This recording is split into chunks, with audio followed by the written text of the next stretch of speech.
Maynila, bumiyahe na si Baby Rose patungong Albay. At mula rito, may 3 oras na biyahe pa siya sakay ng bangka patungo sa Burias Island, Masbate. Hello, kuya. Basta ka. Excuse me. Ha? Parang biglaan yung pagdating mo ah. Kilala mo ako? Oo, yung kapatid ko si Baby Rose. Gusto kitang tulungan, pero wala akong sapat na may tutulong sa'yo. Pamilyar ka ba? Sa wish ko lang. Ah, Ano yun? Anong programa? Anong programa?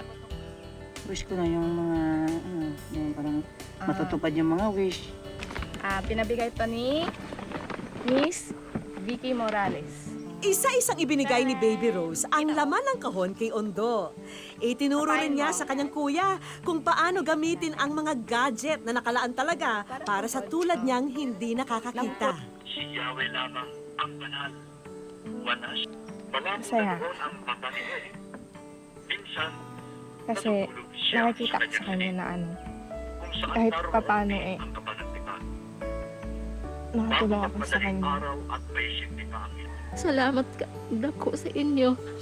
Kay wa ko makahibaw nga karong adlaw may moabot sa amo na grasya na para sa akong anak. Pansamantala naming iniwan ang isla ng Burias para samahan sina Ondo sa isang eye clinic dito sa Albay.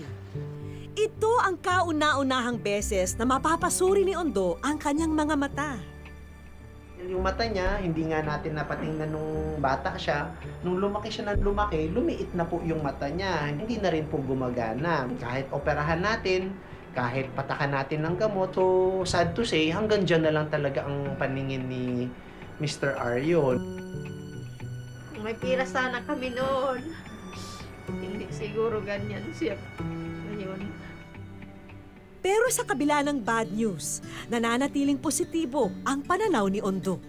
Hindi po pa rin ako nawala ng pag-asa na darating din yung milagro po na galing po sa malapang sapagkat wala po posible sa Diyos.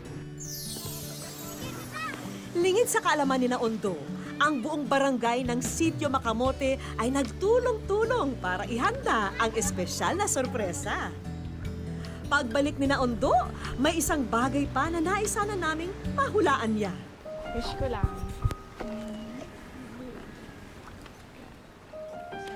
Wow. Ano to? Hawakan mo.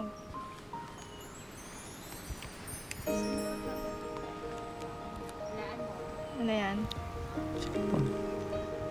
Di ba yun ang gusto mo? Cellphone na nagsasalita?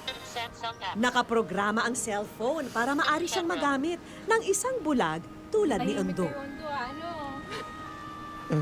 Masaya po. Sa lahat-lahat ito po yung pinapangarap ko eh.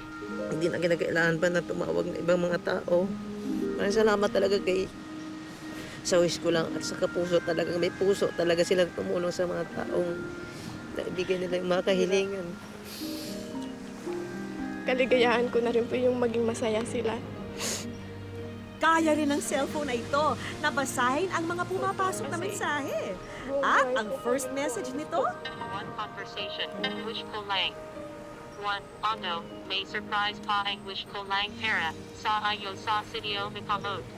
Ondo, 356. may surprise ang wish ko lang para sa'yo sa Sitio Makamote. 356. Punta tayo.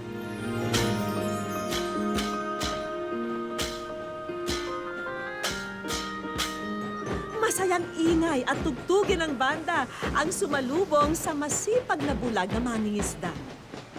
Oh, lapit pa Ondo para malaman mo ang isa sa pinapangarap mong regalo na magagamit mo sa pinundar mong bangka.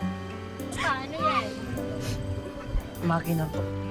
Walang iba, kundi ang bagong makina na 13 HP. Saktong-sakto ito para magamit mo ng maayos at ligtas ang iyong bangka. Kabilang na rin ang dagdag na gamit para sa pangingisda.